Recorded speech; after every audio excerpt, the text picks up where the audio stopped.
ಓಂ ನಮೋ ವಾಲ್ಮೀಕಿಯೇ. ನಮಸ್ಕಾರ ಬಂಧುಗಳೇ. ನಾನು ನಿವೃತ್ತ ಪ್ರಾಧ್ಯಾಪಕ ಡಾಕ್ಟರ್ ಅರ್ಜುನ್ ಪಂಗನ್ನವರ್. ಹೇ ಸೀತಾರಾಮ್ ವಾಹಿನಿಯ ವಾಲ್ಮೀಕಿ ರಾಮಾಯಣ ಅಂದು ಇಂದು ಚಿಂತನ ಕಾರ್ಯಕ್ರಮದ 289ನೇ ಸಂಚಿಕೆಗೆ ತಮ್ಮೆಲ್ಲರಿಗೂ ಸ್ವಾಗತ.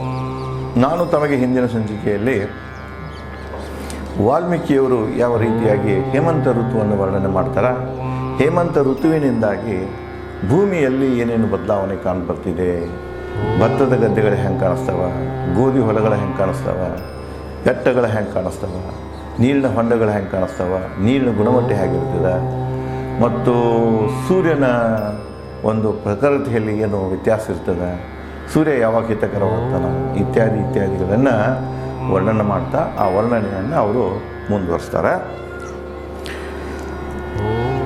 ಈ ಸಮಯದಲ್ಲಿ ಅಯೋಧ್ಯೆಯಲ್ಲಿ ಭರತ ಮಾಡುತ್ತಿರಬಹುದು ನಿತ್ಯ ಹಿತದ ಜಪ. ಇಲ್ಲಿ ಒಮ್ಮೆಲೆ ಏನಾಯಿತೋ, ಈ ಪ್ರಕೃತಿ ಏನಿವರು ಗೋದಾವರಿ ನದಿ ದಂಡೆಯ ಮೇಲೆ ಪಂಚವಟಿ ಸುತ್ತಮುತ್ತ ಇರುವಂತಹ ಒಂದು ವಾತಾವರಣವನ್ನು ಯಾವ ರೀತಿಯಾಗಿ ಹೇಮಂತ ಋತುವಿನಲ್ಲಿ ಇತ್ತು, ಕಂಗೊಳಿಸ್ತಿತ್ತು, ಅಲ್ಲಿ ಏನು ಬದಲಾವಣೆ ಆಗಿದ್ದು ಅಂತ ಹೇಳುವುದರ ಜೊತೆಗೆ ಒಮ್ಮೆಲೆ ಅವರ ಮನಸ್ಸಿನಾಗ ಏನು ಬರ್ತಿದೆ ಅಂದ್ರೆ, ಲಕ್ಷ್ಮಣ ಹೇಳ್ತಿರ್ತಾನೆ ಇದನ್ನು ರಾಮನಿಗೆ, ಅಯೋಧ್ಯೆಗೆ ತೊಗೊಂಡು ಹೋಗಿಬಿಡ್ತಾನೆ. ಅಯೋಧ್ಯೆಗೆ ಏನು ಹೇಳ್ತಾನಂದರೆ, ಈ ಸಮಯದಲ್ಲಿ ಅಯೋಧ್ಯೆಯಲ್ಲಿ ಭರತ ಮಾಡುತ್ತಿರಬಹುದು ನಿತ್ಯ ಹಿತದ ಜಪ. ಎಲ್ಲರಿಗೂ ಹಿತವಾಗಲಿ, ಒಳ್ಳೆಯದಾಗಲಿ, ನಾವು ವನವಾಸದಲ್ಲಿ ಇದ್ದೇವಲ್ಲ, ನಮ್ಮ ಬಗ್ಗೆನೂ ಹಿತ ಕೋರಿ ನಮ್ಮ ಅಣ್ಣ ಯಾರು ಭರತ ಲಕ್ಷ್ಮಣಗಿಂತ ದೊಡ್ಡವ, ರಾಮನಿಗಿಂತ ಸಣ್ಣವ. ಅಣ್ಣ ಭರತ ನಮ್ಮೆಲ್ಲರಿಗಾಗಿ, ನಮ್ಮೆಲ್ಲರ ಹಿತಕ್ಕಾಗಿ, ಅಯೋಧ್ಯೆ ಜನರ ಹಿತಕ್ಕಾಗಿ ಜಪ ಮಾಡ್ತಿರಬಹುದು ಅಂತ ಹೇಳಿ ನೆನಪಿಸಿಕೊಡ್ತಾನೆ ಲಕ್ಷ್ಮಣ. ಮುಂದುವರೆದು, ಎಲ್ಲ ಸುಖಗಳನ್ನು ತ್ಯಾಗ ಮಾಡಿ ಭರತ ಮಲಗುತ್ತಿರಬಹುದು ಕೊರೆಯುವ ತಂಪು ನೆಲದ ಮೇಲೆ.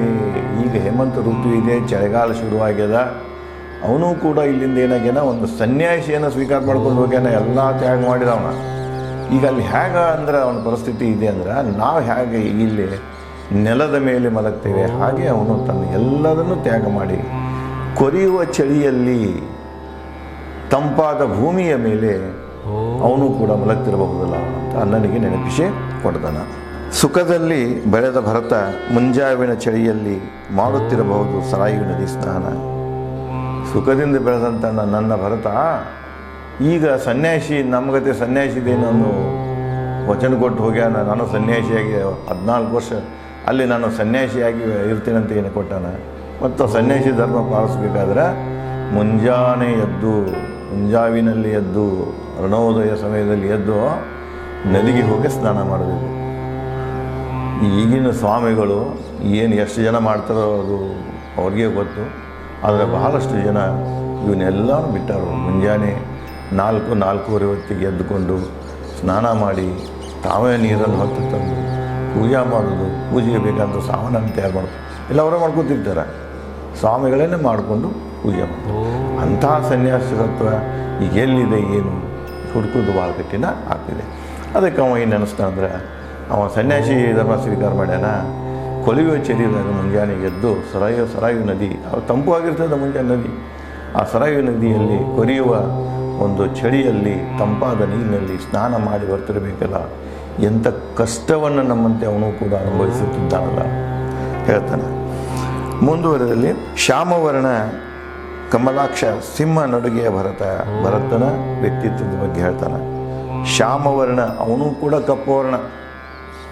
ಇಲ್ಲಿ ತನಕ ಬಹಳಷ್ಟು ಜನ ಏನು ಹೇಳ್ತಾರಂದ್ರೆ, ರಾಮನೊಬ್ಬನೇ ಕಪ್ಪಿದ್ದಂತ ಹೇಳ್ತಾನೆ. ಇಲ್ಲ, ಭರತನೂ ಕೂಡ ಶ್ಯಾಮವರ್ಣ, ಕಪ್ಪು ವರ್ಣದಲ್ಲಿರ್ತಾನೆ.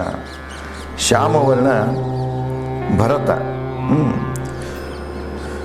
ಶ್ಯಾಮವರ್ಣ ಕಮಲಾಕ್ಷ, ಕಣ್ಣುಗಳು ಕಮಲದಂಥ ಕಣ್ಣುಗಳು, ಸಿಂಹದಂಥ ನಡಿಗೆಯ ಭರತ ಅನ್ನನಿಗಾಗಿ ತ್ಯಾಗ ಮಾಡಿ ಅವನು ತನ್ನೆಲ್ಲ ಸುಖಗಳನ್ನು, ಎಲ್ಲ ಸುಖಗಳನ್ನು ಏನು ಮಾಡ್ಯಾನ, ತ್ಯಾಗ ಮಾಡ್ಯಾನ. ಅವನ ಮುಖ, ಅವನ ಬಣ್ಣ ಹೇಗಿದೆ, ಶ್ಯಾಮ ಬಣ್ಣ ಇದೆ, ಕಮಲಗಳು, ಕಣ್ಣುಗಳು ಕಮಲಗಳಂತಿವೆ, ನಡಿಗೆ ಸಿಂಹದಂಥ ನಡಿಗೆ, ಸಿಂಹದಂಥ ವ್ಯಕ್ತಿತ್ವ ಹೊಂದಿದಂಥ ನನ್ನ ಭರತ ಈಗ ಅನ್ನ ರಾಮನಿಗಾಗಿ ಎಲ್ಲವನ್ನು ತ್ಯಾಗ ಮಾಡ್ಯಾನ. ತಾನೂ ಕೂಡ ನಾವು ಯಾವ ರೀತಿ ಇಲ್ಲಿ ವನವಾಸದಲ್ಲಿ ಕಷ್ಟಗಳನ್ನು ಅನುಭವಿಸ್ತಾ ಇದ್ದೇವೆ, ತೊಂದರೆಗಳನ್ನು ಎದುರಿಸ್ತಾ ಇದ್ದೇವೆ, ಅದೇ ರೀತಿಯಾಗಿ ಅವನು ಅಲ್ಲಿ ಎದುರಿಸ್ತಾ ಇದ್ದಾನೆ ಅಂಥೇಳಿ ಲಕ್ಷ್ಮಣ ರಾಮನಿಗೆ ನೆನಪಿಸಿಕೊಡ್ತಾನೆ. ಸರ್ವ ಸುಖ ತ್ಯಾಗಿ ಮಹಾತ್ಮ ಭರತ, ನಿನ್ನ ನಿಯಮಗಳನ್ನು ಪಾಲಿಸುತ್ತೀಯನು. ನಿನ್ನ ಅನುಪಸ್ಥಿತಿಯಲ್ಲಿ ನೀನು ಅಯೋಧ್ಯದಲ್ಲಿ ಇಲ್ಲದಿದ್ದರೂ ಕೂಡ ರಾಮನಿಗೆ ಹೇಳ್ತಾನ, ನೀ ಅಯೋಧ್ಯದಲ್ಲಿ ಇಲ್ಲ, ವನವಾಸದಲ್ಲಿಲ್ಲ, ಇದೆಯಾ ಇಲ್ಲಿ, ಅಲ್ಲಿ ನೀನು ಅಯೋಧ್ಯದಲ್ಲಿ ಇದ್ದಿದ್ರೂ ಕೂಡ ಅವನು ಏನು ಮಾಡ್ತಾ ಇದ್ದಾನೆ, ನೀನು ಹಾಕಿಕೊಟ್ಟಂಥ ನಿಯಮಗಳನ್ನು ಪಾಲಿಸ್ತಾ ಇದ್ದಾನೆ. ಅದಕ್ಕೆ ಅವನಿಗೇನು ಹೇಳ್ತಾನೆ, ಸ್ವರ್ಗ ಸುಖವನ್ನೇ ತ್ಯಾಗ ಮಾಡಿದಂಥ ಮಹಾತ್ಮ ಭರತ. ಯಾವ ವ್ಯಕ್ತಿಗಳನ್ನು ಮಹಾತ್ಮ ಕರೀತಾರಂದ್ರೆ, ಯಾರು ತಮ್ಮ ಎಲ್ಲ ಸುಖಗಳನ್ನು, ವೈಯಕ್ತಿಕ ಸುಖಗಳನ್ನು ತ್ಯಾಗ ಮಾಡ್ತಾರೆ ಅವರಿಗೆ ಮಾತ್ರ ಜನರು ಮಹಾತ್ಮ ಅಂತ ಕರೀತಾರೆ. ಇವನು ಕೂಡ ತನ್ನ ರಾಜ್ಯ ವೈಭವವನ್ನು, ಸುಖಗಳನ್ನು, ವೈಯಕ್ತಿಕ ಆಶೆ ಬಯಕೆಗಳನ್ನು ಎಲ್ಲರೂ ತ್ಯಾಗ ಮಾಡಿರ್ತಾನೆ. ಅದಕ್ಕೆ ಅವನಿಗೆ ಮಹಾತ್ಮ ಭರತ ಅಂತ ಕರೀತಾರೆ. ಇನ್ನು ಇತ್ತೀಚಿನ ದಿನಗಳಲ್ಲಿ ನಾವು ಗಾಂಧೀಜಿಯವರ ವಿಷಯದಲ್ಲಿ ಬಂದಾಗ ಬಹಳಷ್ಟು ಜನ ಗಾಂಧೀಜಿಯವರು ಏನೋ ತಮ್ಮನ್ನು ತಾವು ಮಹಾತ್ಮ ಕರೀರಿ ಅಂತ ಹೇಳಿ ಯಾರಿಗೂ ಹೇಳ್ಕೊಳ್ಳಿಲ್ಲ ಅವರು. ಆದರೆ ಅವರು ಮಾಡಿದಂಥ ತ್ಯಾಗ ನೋಡಿ, ಭಾರತೀಯರ ಹಕ್ಕುಗಳಿಗಾಗಿ, ಭಾರತೀಯರ ಸ್ವಾತಂತ್ರ್ಯಕ್ಕಾಗಿ ಅವರು ದಕ್ಷಿಣ ಆಫ್ರಿಕಾದಲ್ಲಿ ವಕಾಲತ್ತು ಮಾಡಕ್ಕೆ ಹೋಗಿರ್ತಾರೆ. ಅವಾಗ ವಯಸ್ಸವ್ರದ್ದು 23-24ನೇ ವಯಸ್ಸಿನಲ್ಲಿ ಅಲ್ಲಿಯ ಜನರಿಗೆ, ಭಾರತೀಯರಿಗೆ ಅಷ್ಟೇ ಅಲ್ಲ, ಅಲ್ಲಿ ಇರುವಂಥ ಆಫ್ರಿಕನ್ನರಿಗೆ ಏನು ಗುಲಾಮರಾಗಿ ಅವರನ್ನು ದುಡಿಸ್ಕೊಳ್ತಿದ್ರಲ್ಲ, ಹೀನಾಯವಾಗಿ ಅವರೊಂದಿಗೆ ವರ್ತನೆ ಮಾಡ್ತಿದ್ರು, ಅದೆಲ್ಲ ನೋಡಿಕೊಂಡು ಬ್ರಿಟಿಷ್ ಸಾಮ್ರಾಜ್ಯದ ವಿರುದ್ಧ ತಲೆ ಎತ್ತಾನ ಗಾಂಧಿ, ಧ್ವನಿ ಎತ್ತಾನ, ಅವರ ಲಾಠಿ ಏಟನ್ನು ತಿಂತಾನ. ಅಲ್ಲಿ ಅವನಿಗೆ ಒಂದು ಪ್ರಕಾರದ ಈ ಜನರ ಸೇವೆ ಮಾಡಬೇಕನ್ನುವಂಥ ಮನಸ್ಸಿನಲ್ಲಿ ಬಂದಾಗ ತನ್ನ ಮಡದಿ ಇವಳನ್ನು ಹೇಳ್ತಾನ, ಕಸ್ತೂರವಾಗಿ ಹೇಳ್ತಾನೆ, ನೋಡು ಇನ್ನು ನನ್ನ ಜೀವನ ಏನಾಗ್ತಿದೆ, ಸಾರ್ವಜನಿಕ ಜೀವನ ಆಗ್ತಿದೆ, ವೈಯಕ್ತಿಕ ಜೀವನದಿಂದ ಸಾರ್ವಜನಿಕ ಜೀವನದ ಕಾಲ ಆಗ್ತಾ ಇದ್ದೇನೆ, ನನಗೆ ತೊಂದರೆಗಳು ಭಾಳ ಆಗ್ತಾವ, ಅದಕ್ಕೆ ನೀನು ಸ್ವತಂತ್ರ, ನೀನು ನಿರ್ಧಾರ ತಗೋ, ನನ್ನ ಮುಂದೆ ನನ್ನ ಜೊತೆಗಿರ್ಬೇಕಂದ್ರೆ ಈ ಕಷ್ಟಗಳನ್ನು ಅನುಭವಿಸಬೇಕಾಗ್ತಿದೆ, ಇಲ್ಲ ನಾನು ಸ್ವತಂತ್ರವಾಗಿ ಹೋಗ್ತೇನೆಂದರೆ ನಿನಗೆ ನೀನು ಸ್ವತಂತ್ರಳು, ನೀನು ಬೇಕಾದರೆ ಭಾರತಕ್ಕೆ ಹೋಗಿ ವ್ಯವಸ್ಥೆ ಮಾಡಿಸ್ತೀನಿ, ನಾನು ಮರಳಿ ಭಾರತಕ್ಕೆ ಹೋಗು ಅಂತ ಹೆಂಡತಿಗೆ ಹೇಳ್ತಾನೆ. ಆವಾಗ ಆ ಹೆಣ್ಮಗಳು ಹೇಳ್ತಾಳೆ, ಒಂದು ಸಲ ನಾನು 7 ಸುತ್ತು ಹಾಕಿ ಅಗ್ನಿದು ನಿನ್ನ ಪತಿ ಅಂತ ಸ್ವೀಕಾರ ಮಾಡಿದ್ದೇನೆ, ಪತಿಯ ಪ್ರತಿ ಒಂದರಲ್ಲಿನೂ ಸುಖದಲ್ಲಿ ದುಃಖದಲ್ಲಿಯೂ ನಾನು ಭಾಗಿಯಾಗಿರುತ್ತೇನೆ. ಅದನ್ನೇ ಹೇಳಿರ್ತಾಳೆ ನೋಡ್ರಿ, ಯಾರು ಅನ್ಸೂಯ ಸೀತೆಗೆ ಹೇಳಿರ್ತಾಳೆ, ಸಹಜ ಸ್ತ್ರೀ ಆಗಿದ್ರಂದ್ರೆ ಗಂಡನ ಕಷ್ಟ ನೋಡಿಕೊಂಡು ಗಂಡನ ಬಿಟ್ಟು ಹೋಗುವಂಥ ಜನ ಭಾಳ ಇದ್ದಾರೆ, ಸಹಜ. ಬಟ್ ಆದರೆ ಗಂಡ ತೊಂದರೆಯಲ್ಲಿ ಇದ್ದಾಗೂ ಕೂಡ ಗಂಡನ ಜೊತೆಗೆ ಸಾಥ್ ಕೊಡೋರು, ಅವನ ಜೊತೆಗೆ ಸಹಕಾರ ಇದ ಬದುಕೋರು ಭಾಳ ಕಡಿಮೆ. ನೀನು ಅಪವಾದ ಹೇಳ್ತಾರ. ಇಲ್ಲಿ ನಾವು ಕಸ್ತೂರ್ಬಾ ಆಕೆ ಒಂದು ನಿರ್ಧಾರವನ್ನು ನೋಡ್ಬೇಕಾದ್ರೆ, ಗಾಂಧಿ ಜೊತೆಗಿರುವಂಥ ನಿರ್ಧಾರವನ್ನು ನೋಡ್ಬೇಕಾಗಿದ್ರೆ ಅವಳು ಈ ಕಾಲದ ಸ್ತ್ರೀಯರಲ್ಲಿ ಒಂದು ಅಪವಾದ ಅಂತ ಅನ್ನಿಸ್ತಿದೆ. ಅದಕ್ಕೆ ಅವಳಿಗೆ ಅದು ಹೇಳ್ತಾಳೆ, ಇಲ್ಲ ನಾನು ಇರ್ತೀನಿ ಜೊತೆಗೆ ಅಂದಾಗ ಅವಾಗ ಹೇಳಿಬಿಡ್ತಾನೆ ಅವನು, ನೋಡು ಇನ್ನು ಮುಂದೆ ಗಂಡ ಹೆಂಡತಿ ಅಲ್ಲ ನಾವು, ಇನ್ನು ಮುಂದೆ ನಾವು ಸ್ನೇಹಿತರು, ಇನ್ನು ಮುಂದೆ ನಾವು ಬ್ರಹ್ಮಚಾರಿಗಳು. ಬ್ರಹ್ಮಚಾರಿ ಅವಾಗನ ಡಿಕ್ಲೇರ್ ಮಾಡ್ಬೋದ ನಾವು ಗಾಂಧೀಜಿಯವರು. ಇಲ್ಲಿ ವೈಯಕ್ತಿಕ ಜೀವನವನ್ನು ತ್ಯಾಗ ಮಾಡಿಬಿಟ್ಟು ಮುಂದೆ ಅದು ಗಳಿಸ್ಬೇಕು, ಅದು ಮಾಡಬೇಕು, ಇದು ಮಾಡಬೇಕು, ಇದೆಲ್ಲ ಹೋಗಿಬಿಟ್ಟು ಒಂದು ಜನರ ಸೇವೆಯಲ್ಲಿ ತೊಡಗಿಬಿಟ್ಟ, ಲಾಠಿ ಏಟ್ ತಿಂದ. ನಂತರ ಅಲ್ಲಿಂದ ಈ ಭಾರತಕ್ಕೆ ಬರ್ತಾನೆ. ಭಾರತದಲ್ಲಿಯೂ ಕೂಡ ಕೆಲವೊಂದು ಸ್ಥಿತಿಗಳನ್ನು ನೋಡಿಕೊಂಡು ನನ್ನ ಜನರ ಮೇಮ್ಯಾಗ ಅರಿವಿಲ್ಲ ಅಂದ್ಕೊಂಡು ತಾನು ಒಂದು ಪಂಜೆಯಲ್ಲಿ ಕಳಿತಾನೆ.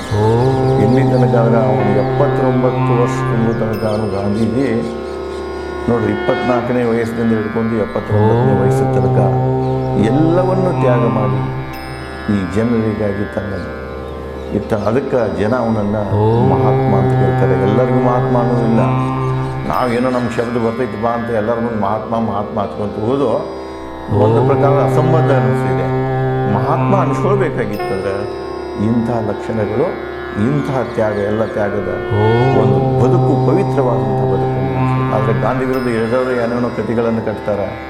ಏನೇನೋ ಹೇಳ್ತಾರೆ. ಅವ್ರ ಜೀವನದಲ್ಲಿ ಏನೂ ಬಚ್ಚಿಕೊಂಡು ಇಟ್ಕೊಂಡಿಲ್ಲ. ಅವ್ರು ಹೇಳ್ತಿದ್ರು, ಒಂದು ಸುಳ್ಳು ಮುಚ್ಚಬೇಕಾದ್ರೆ 100 ಸುಳ್ಳು ಹೇಳಬೇಕಾಗ್ತಿದೆ. ಒಂದು ಸುಳ್ಳು ಏನಿರ್ತಿತ್ತಲ್ಲ, ಈಗ ಸತ್ಯ ಏನೈತಿ ಸತ್ಯನ ಹೇಳಿಬಿಡಿ.